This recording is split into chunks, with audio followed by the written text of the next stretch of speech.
Live from NBC4, the station working for you. Rick Chambers, Diane Diaz, Paul Johnson AccuWeather, Carlos Del Valle Sports, Southern California's #1 news, the Channel 4 News at 11. And you know, Titanic used a lot of them. Well, now computers are creating cyber stars. The Phantom Menace, Jurassic Park, more and more movies are using computers to create cyber stars. But can computers create the actors themselves? Gordon Tokumatsu took a trip to Cyberstar Factory to find out. Gordon? Well, Diane, computers can create many things, but actors? Check out the digital magic they're doing over at Pacific Title Mirage in Hollywood. Don't be surprised if more of the movie stars you watch in the years to come are not stars at all. In fact, they might not even be human. You, with the sparkling eyes. The key here is detail. Every crease in the skin, every tiny glint of light has to be perfect. Inventors say moviegoers are so sophisticated these days, there's little room for error. If you don't do that, it looks plasticky. And it's amazing how subtle the effect is. But we really pick it out if it's wrong. I'm the king of the world! The movie Titanic broke new ground with the use of computer-generated actors. Dozens of them strolling through movie history here on that famous deck. But until now, you didn't see them much closer than this. No more. What makes you happy?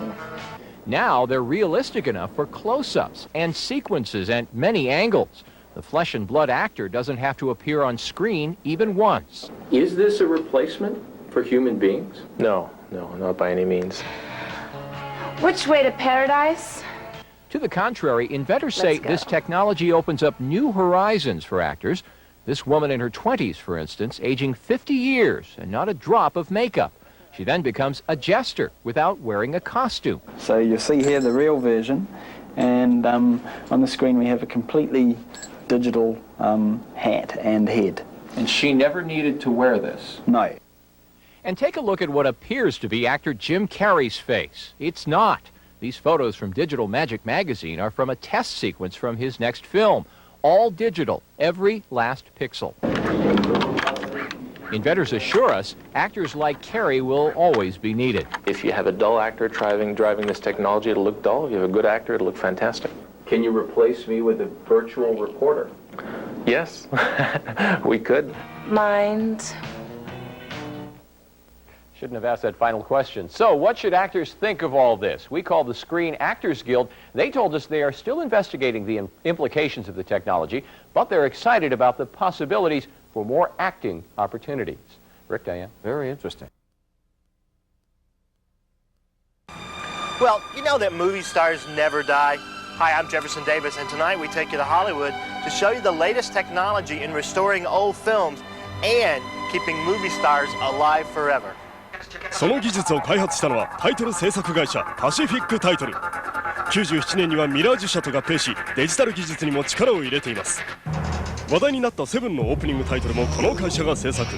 さすが老舗とあってハリウッドでも絶大な信用を得ているんです。Not only are they restoring the past, they have the cutting-edge technology for the future. 実はこの CG、俳優の顔に大量のセンサーをつけ、表情が変わると CG の映像も動くというもの。We capture the actual performance. We capture all the nuances of the facial performance, down to the slightest kind of eye twitching. この顔、誰だかお分かりですね。実は先ほどの CG はこの表情から撮ったものだったんです。それが生身の人間に無数のセンサーをつけ、リアルタイムでその動きを CG 化するこのシステム。So you're an actor, right? And a dancer. And a dancer. Because it's capturing motion, and so the more someone is in his or her body, the more they can offer. このネズミのようにお腹の出たキャラクターの場合は似たような体型を作ってデータが収録されます。In the end, it's all about the same thing. If there's an emotional content, however it was done, in the end, the viewer doesn't care. くるみ割り人形も最新 CG 技術によって新たに生まれ変わります。Well, the one thing I learned today is I am definitely going back to school to get a new profession because I'm sure they're going to replace me with a digital Jefferson Davis in the future. Scary thought.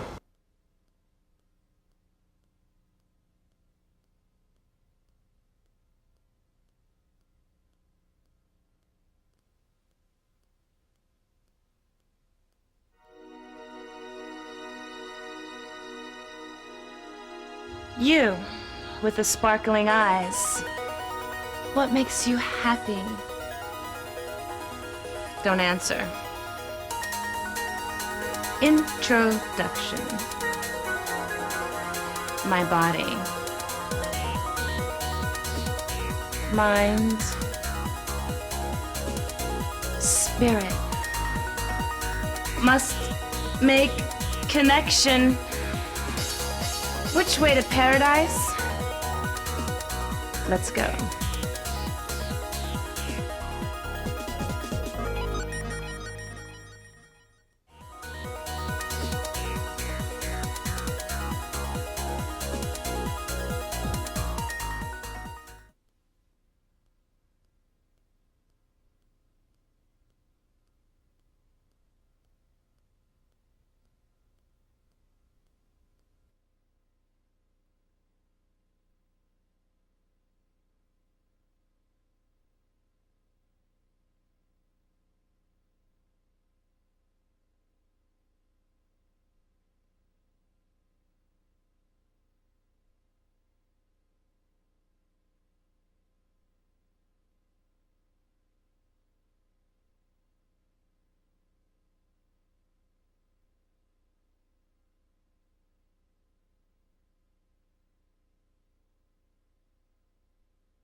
Walt Disney had pen and paper to bring his brilliance to life in Steamboat Willie in 1928. Today, George Lucas has a blue screen and computer animation. Storytellers of tomorrow will create characters so lifelike, you won't be able to tell if it's a human or a computer-generated character.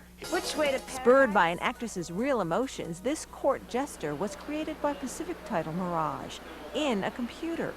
Animators can realistically create a person from the inside out, replicating the muscles, fat, and the nerves. They can even age without a hint of makeup. Because we built in the nuances of human expression, our characters are extremely engaging. Now look at this. Which is the real Marlene Dietrich and which is computer-generated? At Virtual Celebrity Productions, animators plan to create new careers for the biggest stars of all time. With motion capture, an actress impersonates Marlene Dietrich's voice and characteristics, but her head is replaced by the digital Marlene. And the reason you need a live actor is you need their performance that you then capture first, and that performance is what drives the final 3D model. But more than movies, this technology will bring excitement into the classroom. How cool would it be to have Albert Einstein teach you physics? By 2030, with Synthespians, you and your PC could produce and direct your own blockbuster. Okay, cut.